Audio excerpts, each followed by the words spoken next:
dalam setiap kesempatan Jumat, bahkan umumnya dalam sesi ta'lim Rasulullah sallallahu alaihi wasallam, beliau sallallahu alaihi wasallam senantiasa membuka ta'limnya, bahkan Jumat dalam ibadah pekannya, untuk mengingatkan setiap umatnya dari generasi sahabat yang diteruskan itu kemudian oleh generasi setelahnya, dengan mengingatkan umat agar meningkatkan takwa kepada Allah subhanahu wa ta'ala.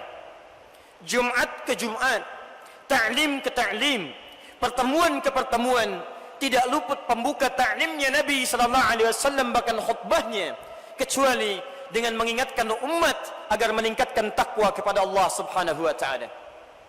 Hadirin, pertanyaannya, dari sekian takwa yang diingatkan kepada kita, dari sekian takwa yang kemudian dihadirkan dalam setiap Jumat itu, bahkan hingga kini, pernahkah kita kemudian bertanya, apa hakikat dari takwa itu? Apa faidah dari takwa itu? Sehingga kalau tidak penting, mustahil diingatkan dalam setiap pekan. Kalau tidak penting, mustahil kemudian diingatkan dalam setiap generasi. Setiap pekan diulang, setiap generasi dituangkan. Apa hakikat dari takwa dan faedahnya untuk kehidupan kita?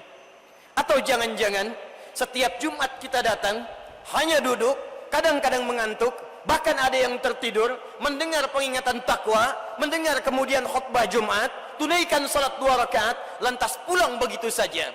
Tidak ada faidah kalimat takwa disampaikan setiap pekan dan tidak mengalir dalam jiwa dalam bentuk tindakan keseharian. Hadirin, pertama, ketika takwa diingatkan oleh Nabi sallallahu alaihi wasallam, umumnya dalam setiap kesempatan Jumat, maka Al-Quran memberikan gambaran kepada kita di balik pesan takwa itu ada beberapa keistimewaan yang ingin disampaikan oleh Allah subhanahu wa ta'ala, ditanamkan dalam jiwa kita dan didapatkan dalam kehidupan harian kita. Apa diantaranya? Quran surah ke-65 At-Talaq, di akhir ayat kedua, di awal ayat ketiga, di awal ayat keempat, Allah subhanahu wa ta'ala memberikan jaminan bagi setiap orang yang bisa meningkatkan takwanya kepada Allah subhanahu wa ta'ala. Satu, wa may yattaqillaha yaj'al lahu makhraja. Wa may yattaqillaha, dan siapapun, man ismun mausulun yadullu 'ala al-'ammi, huruf sambung menunjuk pada subjek, objek tanpa batas. Laki-laki, perempuan, besar, kecil, tua, muda, kaya, cukup, kata Allah, tak peduli siapapun dia, bisa meningkatkan takwanya kepada Allah subhanahu wa ta'ala, maka yaj'al lahu makhraja, kami akan berikan jalan keluar dari setiap kesulitan yang dialami dalam kehidupannya. Hadirin, perhatikan kalimat Qur'annya. Ketika Allah menjanjikan dalam jalan keluar, solusi dari setiap kesulitan yang kita alami dalam kehidupan, maka solusinya digambarkan dalam bentuk nakirah, makhraja, tidak menggunakan alif lam. Nakirah bentuknya umum, general. Seakan-akan Allah ingin sampaikan, hei manusia, Anda dapatkan kesulitan dalam kehidupan, di rumah tangga Anda punya kesulitan, di kantor Anda punya kesulitan, dalam kehidupan sosial Anda punya kesulitan, sesungguhnya solusinya mudah. Tenaganya tidak banyak, biayanya tidak mahal. Anda tingkatkan takwa kepada Allah, kami berikan jalan keluar, kata Allah subhanahu wa ta'ala.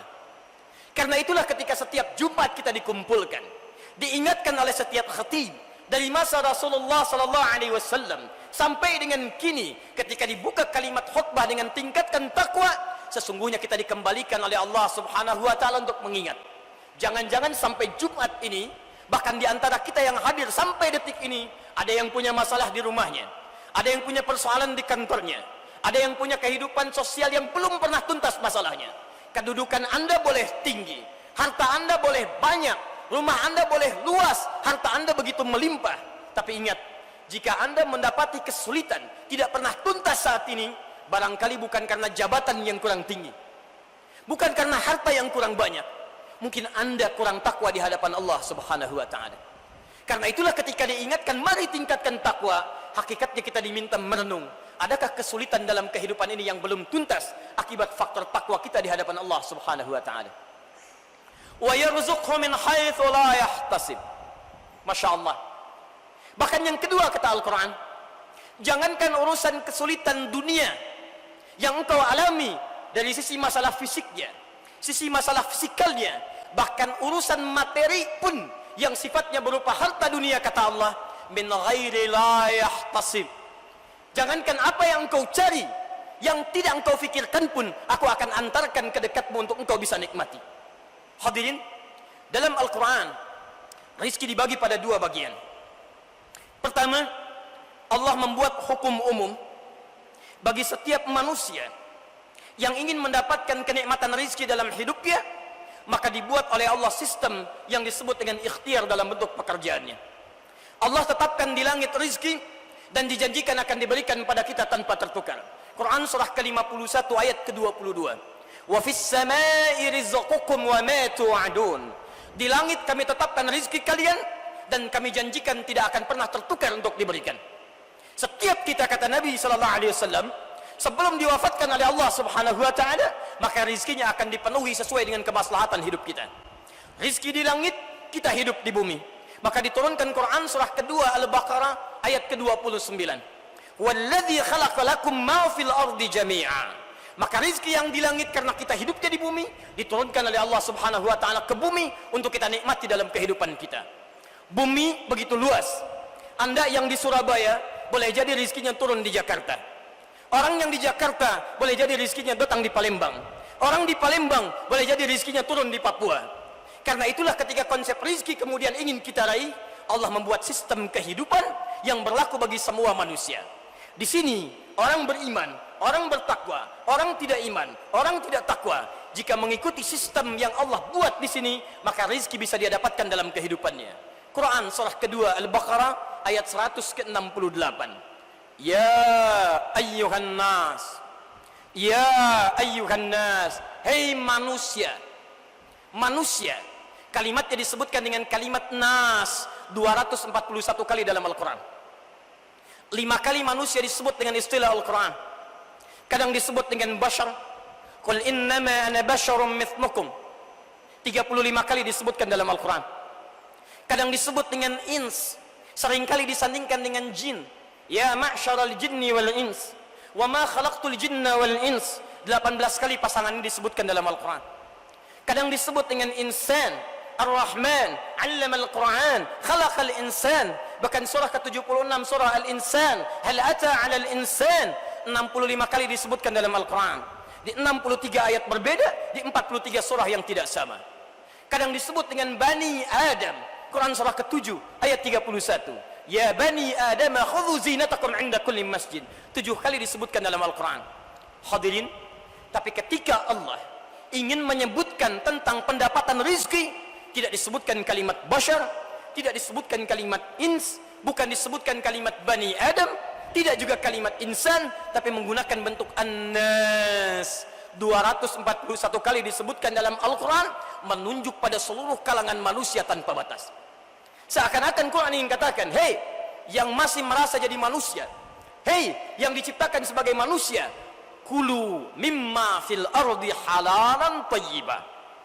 Jika Anda ingin mendapatkan bagian rizki Anda yang Anda gunakan untuk makan, untuk kehidupan, silahkan cari, silahkan ikhtiar, silahkan bekerja dengan cara yang halal dan baik dalam pandangan syariat kita. Anda mau jadi diplomat, silahkan. Anda mau jadi birokrat, silahkan.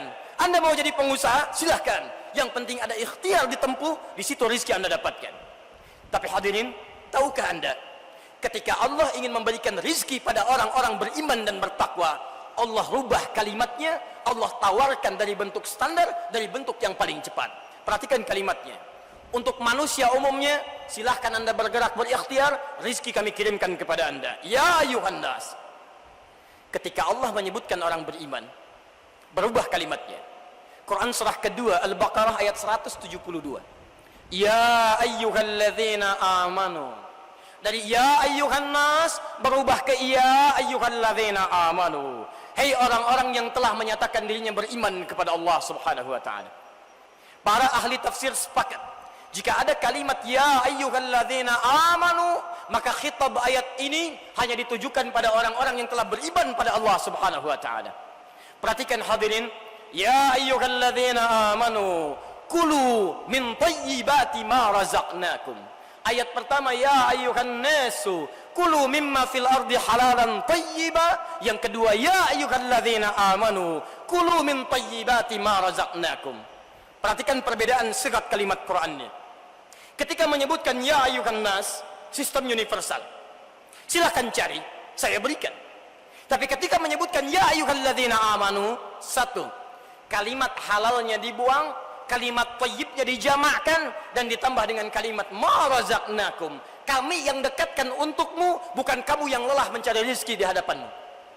Perhatikan kalimatnya, ya ayyuhan nas, hei manusia, kulu mimma fil ardi halalan thayyiba, silahkan cari rezeki dengan cara yang halal, dengan cara yang terbaik. Begitu disebutkan kalimat imannya, halalnya dibuang. Ya ayyuhalladzina amanu kulu min thayyibati. Kata para ulama tafsir, kenapa kalimat halal ini dibuang?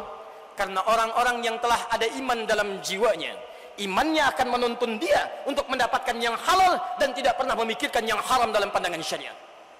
Jadi kalau antum sampai hari ini merasa punya iman, yakin dengan Allah, tapi masih memikirkan yang haram, rizkinya haram, langkahnya haram, tatapannya haram, pendengarannya haram, bicaranya haram, maka ada yang salah dalam iman antum. Karena pemilik iman, kata Al-Quran, imannya akan membimbing dia untuk mengantarkan pada yang halal. Ketika seseorang tidak pernah memikirkan yang haram, maka thayyibat, keberkahan dalam rizkinya Allah tambahkan dalam bentuk jamaah. Perhatikan hadirin, sebanyak-banyaknya orang mencari, sepanjang masih nas, bentuk keberkahannya hanya ditampilkan oleh Al-Quran dalam bentuk mufrad, singular, tayyib. Tapi ketika seseorang mencari dengan imannya, walaupun yang dia dapatkan tidak sebanyak dalam kuantitas seperti yang orang lain raih, dia 1 miliar, yang ini 1 juta, dia 1 triliun, yang ini 10 juta, tapi 1 juta, 10 juta, kalimat berkahnya digandakan oleh Allah dari kata tayyib menjadi tayyibat. Keberkahannya, ziyadatul khair, Allah tambahkan dari harta yang terlihat sedikit tapi banyak dalam manfaatnya. Dan hebatnya, ma razaqnakum, sepanjang engkau mencari rezeki dengan iman, kami yang dekatkan rezekinya kepadamu, bukan engkau yang sulit untuk mendapatinya.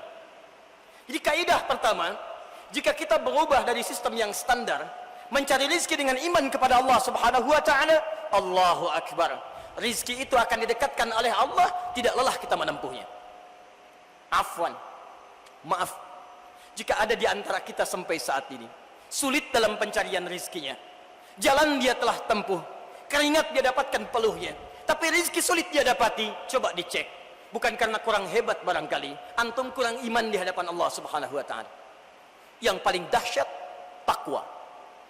Takwa, rizki ada di langit, kita hidup di bumi, diturunkan rizki ke bumi. Ketika bicara orang manusia, cari, kami berikan. Bicara orang beriman, cari, kami dekatkan. Bicara orang takwa, dikhususkan satu ayat diturunkan, ditujukan pada semua pemilik takwa. Quran surah ke-7 Al-A'raf ayat 96. Perhatikan kalimatnya. Walau anna ahlal qura amanu wattaqau. Amanu wattaqau. Pertama, ya ayuhan nas. Kedua, ya ayyuhalladzina amanu. Ketiga, amanu wattaqau. Iman plus takwa. La fatahna alaihim barakatin minas sama'i wal ard. La fatahna alaihim barakatin minas sama'i wal ard. Kalaulah ada satu penduduk negeri, tidak main-main, satu penduduk, Allah tidak katakan satu orang, 2 orang, se-Surabaya, se-Jawa Timur, se-Indonesia, tawaran dari Al-Quran dibentangkan. Kalau satu penduduk negeri mau beriman dan bertakwa kepada Allah Subhanahu wa taala, iman, takwa, la fatahna alaikum barakatin minas samaa'i wal ard. Kami akan buka semua pintu keberkahan di langit dan di bumi. Langit dan bumi. Rizki ada di langit, kita tinggal di bumi. Pintu langit dibuka, pintu bumi dibuka. Kalau sudah keduanya dibuka, mau kemana kita mencarinya selain Allah dekatkan dalam kehidupan kita?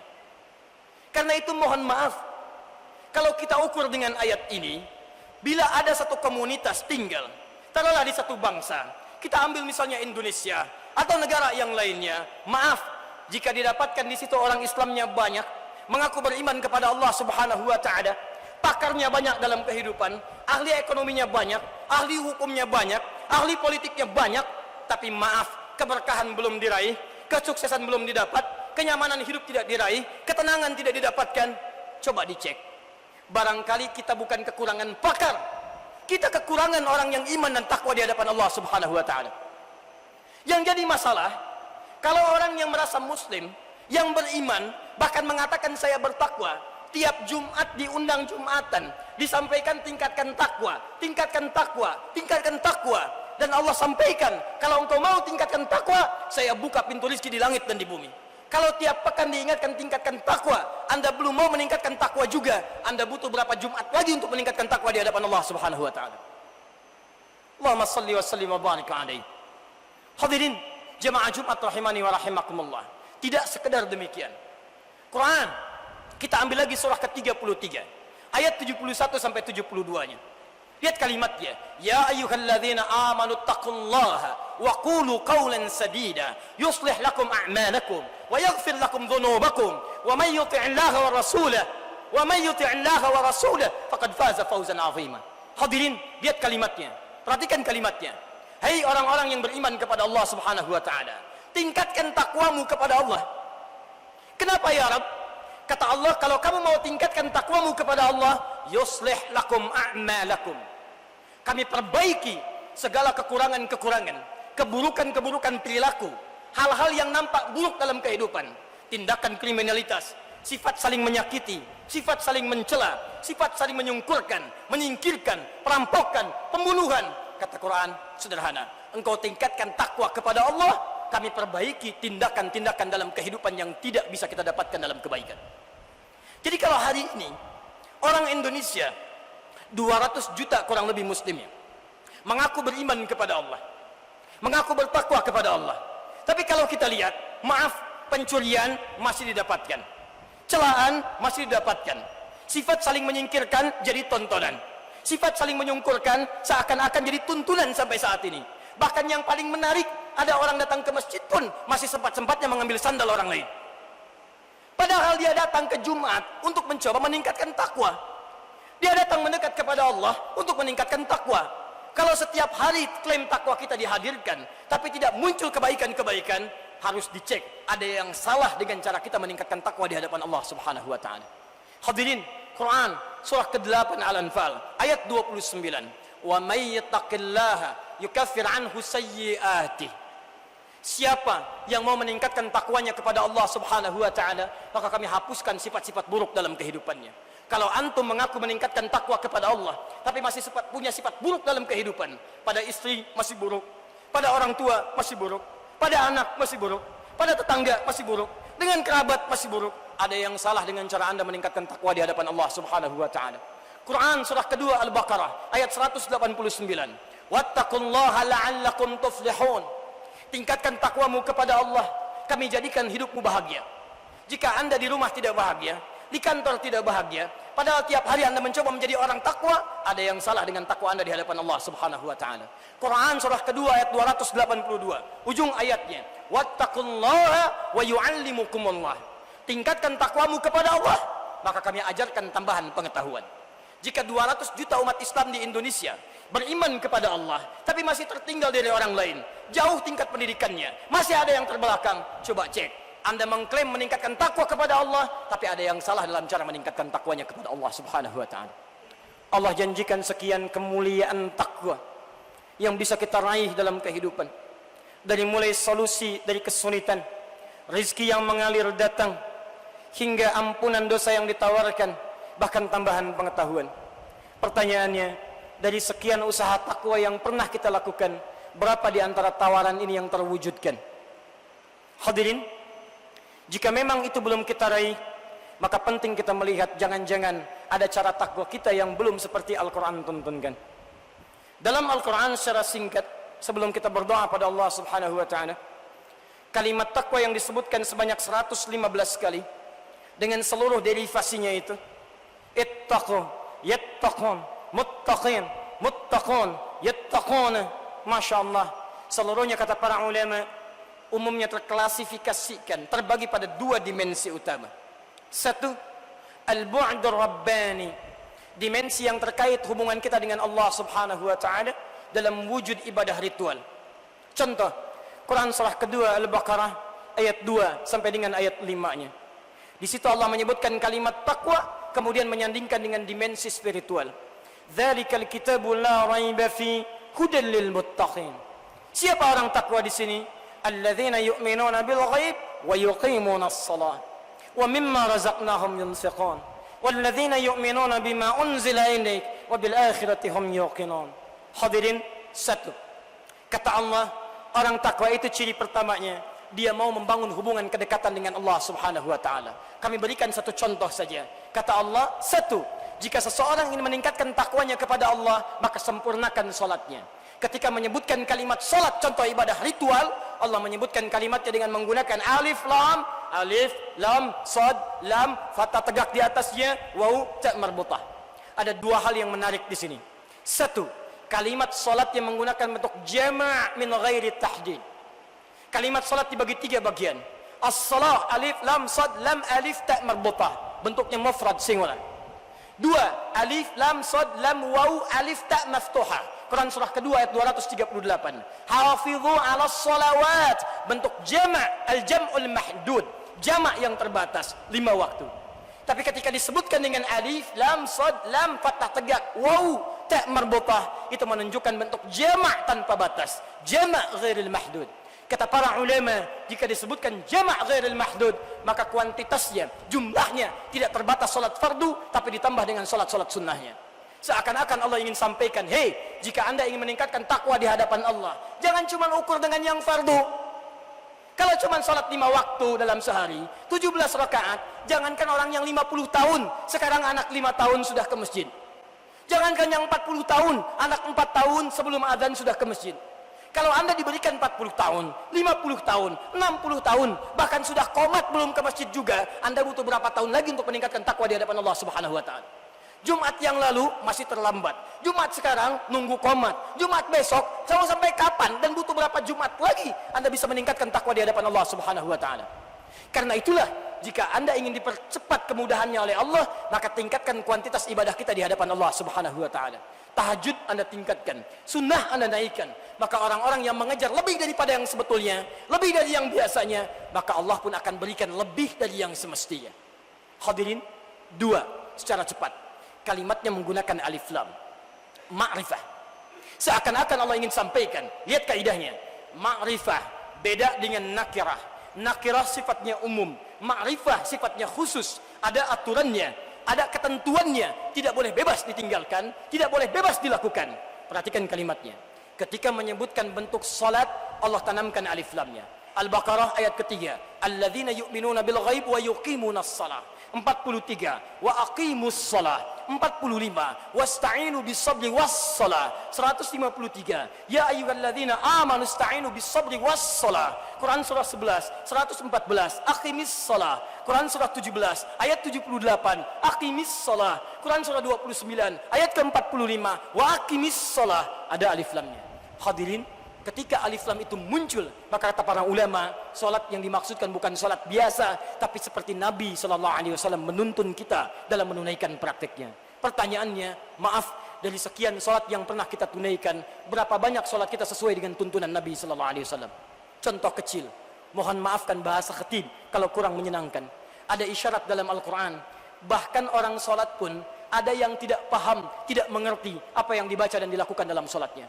Tolong anda koreksi, tolong anda introspeksi sampai dengan Jumat ini, dari sekian ribu ruku dan sujud yang dikerjakan, berapa persen bacaan salat anda yang anda pahami? Jangan-jangan sampai hari ini ruku nggak ngerti yang dibaca, sujud tidak paham yang diucapkan, doa di antara 2 sujud 7 permintaan, Rabbighfirli warhamni wajburni, bahkan minta rizki, warzuqni, maafkan saya ya Allah, rahmati saya ya Allah, berikan saya rizki ya Allah, ampuni saya ya Allah. Dari sekian permintaan, barangkali sulit terkabulkan bukan karena kurang fasih anda mengucapkan, karena anda tidak khusyuk dalam mengucapkannya, karena tidak paham apa yang kita sampaikan. Hadirin, terakhir, dan dengan ini kita berdoa pada Allah Subhanahu wa taala. Bagian kedua dari takwa berbentuk al-bu'dul ijtimai, dimensi sosial, hubungan dengan makhluk. Quran surah ketiga Ali Imran ayat 133 sampai 134. Kami akhiri, wasari'u ila maghfiratin min rabbikum wa jannatin arduha as-samawati wal ardu u'iddat lil muttaqin. Bergegaslah anda mohon ampunan kepada Rabb dan bermohonlah supaya bisa mendapatkan surga yang kami siapkan seluas langit dan bumi untuk orang takwa. Siapa orang takwa di situ? Perhatikan ayat 134-nya. Alladzina yunfiquna fis sarra'i wad dharra, yang gemar membantu antar sesamanya. Wal kadhiminal ghaidha, yang bisa menahan amarahnya. Wal 'afina 'anil nas, yang bisa memaafkan kesalahan orang lain.